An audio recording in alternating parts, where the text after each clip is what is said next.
Satara college of pharmacy वसतिगृहात प्रथम वर्षातील विद्यार्थ्यांचा आगमन समारंभ उत्साहात पार पडला.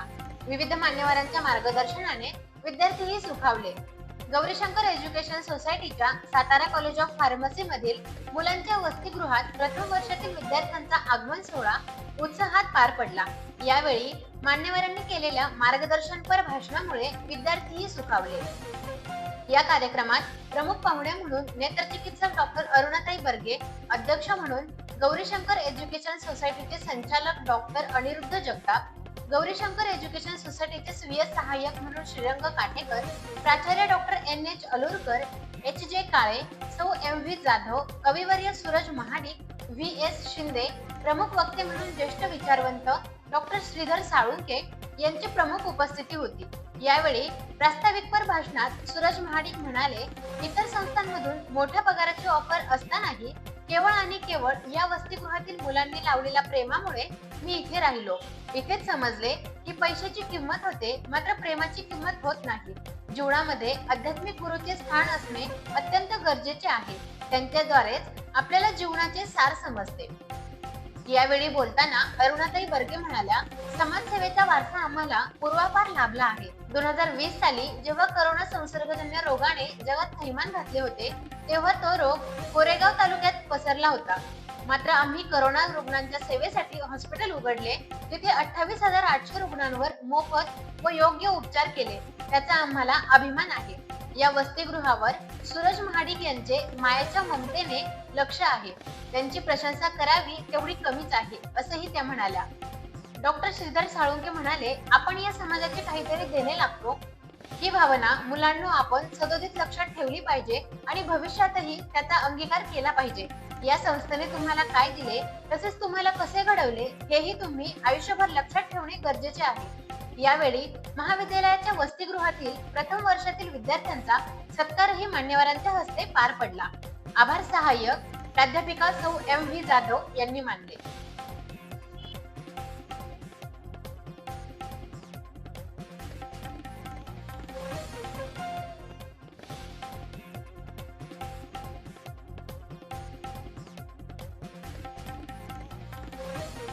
काय केला, माझी गाडी बाहेर काढल्यानंतर कशी तरी ढकलत मेकॅनिककडे नेली. सर मेकॅनिकने 4-5 किटा मारला. शेवटी जर तिची शीट काढली. शीट काढल्यानंतर काय झालं सर, की जी माझ्या हाताची 6 याची वायर आहे ना, ही पूर्णपणे कोणतरी होती. सर हे 6 कनेक्शन म्हणजे काय होतं माहितीये का, माझ्या आयुष्यातले षडविकार होते आणि त्या उंदरीनं तिच्या पिलांना मोक्ष दिला म्हणून माझ्या आयुष्यातले षडविकार काढून टाकले आणि मला पूर्णपणे निष्पाप बनवून टाकलं सर. आणि ह्या निष्पापच मुलाला आजपर्यंत कुठली अडचण आली तर मावशी कुणालाच फोन करत नाही सर. त्याच्यानंतर 2 महिन्यापूर्वीची गोष्ट असते, ही सगळी माझी पोरं आहेत. मी सर यांचे गर्भ वेगळे आहेत, पण मी यांचा बाप आहे. पोरं माझ्यावर बापासारखं प्रेम करतात. तुम्हाला माहित नाही सर, गेले 4 दिवस भाषणाचं स्क्रिप्ट लिहित असताना माझ्या रूम मध्ये रात्री एक मुलगा रोज झोपायला आहे. कारण मला रात्री कधीही त्रास होतो. त्या दिवशी मी रात्री फोन केला तेजूताईला की ताई मला परत भास व्हायला लागले. ताईने लगेच मला गोळी दिली. रात्री 2 वाजता माझा अमन माझा केली तिथनं गेला आणि रात्री 2 वाजता आता मेडिकल तपासणीवरती एव्हिड-10 नावाची गोळी कुठंच मिळाली नाही. त्यानंतर सर अजून एक किस्सा, गेल्या मला वाटतं सचिन करचे हा सुद्धा एक माझा मुलगाचा येतला. मला सांगतो गेल्या 1 महिन्यापूर्वीची गोष्ट आहे. आम्ही कधी पण मोठ्या गाडीतनं कांदे आणले तर तिथं आडत बसते दलाली बसते म्हणून आम्ही नेहमी कांद्याचं पोतं 2 व्हीलरवर आणतो. सर ते पोतं आणत असताना काय झालं, शिवाजी सर्कलवरून एक जण आला अचानक आणि मला अचानक समोर आला. माझी गाडी त्याला धडकली. त्यात माझी काहीच चुकी नव्हती. मग म्हटलं बाबा थांब जरा, मला कांद्याचं पोतं ठेवून येऊ दे, मी तुझं काय असेल ते बघू आपण. कांद्याचं पोतं इथं ठेवलं. मी जेवण केलं, मी गोळ्या खाल्ल्या आणि सर गोळ्या खाल्ल्यानंतर मी परत तिथे गेलो तर तिथं 10-12 माणसं गोळ्या केली होती मावशी. त्या 10-12 माणसांनी मला एक फोन केला असताना मी आम्हाला टाकले तर 100 परत तिथं जायला असती. पण मला माझे प्रश्न माझी बहीण, माझा भाचे दोन्ही आमचे दादा तांगडे, साळुंखे सर आणि सर्व मान्यवर. तर छोट्या मित्रांना मी काय सांगणार, एवढा चांगला आमचा सूरज आहे. ह्याला एक आमची अनमोल आहे. माझी आजी खरंच बहिणाबाई होती.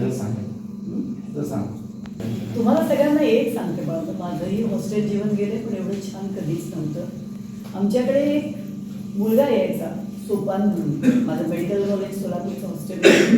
सकाळी 8 पासून 9 पर्यंत चहासाठी तडफडायचं. एक चहा घेऊन येणाऱ्या माणसाला सुद्धा 10 ठिकाणी थांबवलं जायचं. सोपान होता. तो सोपान आल्यावर सगळे डॉक्टर्स उड्या मारायचे की सोपान आला आणि खाली जाऊन घेणं खूप लांब असायचं, खूप लांबवर चहाचे खेळी असायचे. इतक्या सहजी कधी चहा सुद्धा न मिळालेली माणसं आली. चुरमुरे ठेवलेले असायचे, सुराची हेअरस्टाईल होती, चहामध्ये चुरमुरे भिजवून खा. तर मी आता आमचा सूरज जे करतोय खरंच मला खूप अभिमान वाटला. माझी आजी बहिणाबाई होती, माझ्या मामाची अमोघ बाळी आहे, अतिशय चांगलं नॉलेज आहे माझ्या मामांना सगळ्या शास्त्रातलं. एक शिक्षक म्हणून उत्तम शिक्षक आहे माझी आई. आणि मी बघतीये की अख्खं घराणंच जगतापांचं असं आहे. मी परवा आणि त्याच घराण्यातला आहे. मी काल परवाच पांगरखेडला जाऊन आले आणि मी बघितलं त्या गावामध्ये, म्हणजे जे माझा आजोळ आहे सूरजचं पंजोळ आहे, त्या गावामध्ये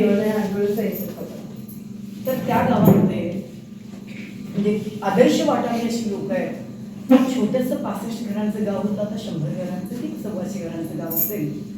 तर आपल्या जगताप सरांसारखे बरेचसे आमचे नवनाथ जगताप म्हणून एक चॅरिटी कमिशनर आहे, महेश शिंदेही त्यातलाच एक हिरा आहे. म्हणजे त्या मातीत एक असा गुण आहे की एक छोटासा तर माझ्या चुलत माझ्या बहिणीचा एक मुलगा आहे.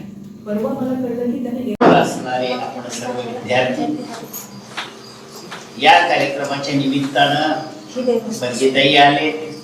अनिरुद्ध तर आपल्या सगळे पालकत्वच आहे, त्यांच्याकडे एक संस्थेचं सध्या सर आहेत, दादा आहेत आणि महत्वाचं म्हणजे सूरजच्या मातोश्री आहेत. आता सूरजनं जे काही त्याचं सगळं व्यक्त करणं होतं ना, इतक्या आतून व्यक्त केलं की हे कुठंतरी म्हणजे कसं डॉक्टर की धरणाची काही साठवून ठेवण्याची क्षमता असते. 10 TMCच धरण असेल आणि 10 पेक्षा जास्त पाऊस पडला आणि साठायला लागलं तर त्याला एक सांडवा असावा लागतो. तो नसेल तर ती भिंत पडून जाण्याची शक्यता असते. सूरजसाठी आजचा कार्यक्रम म्हणजे तो सांडवा आहे. आयुष्यात हृदयापासून ऐकणार असलं पाहिजे आणि ज्यांच्यासाठी तो हे सगळं करतो आहे त्यांना माहित पाहिजे की कुठल्या परिस्थितीतून येऊन आपल्यासाठी हे सगळं करतो आहे. आणि हे सगळं सांगण्याचा पण उद्देश त्याचं मोठेपण नाही.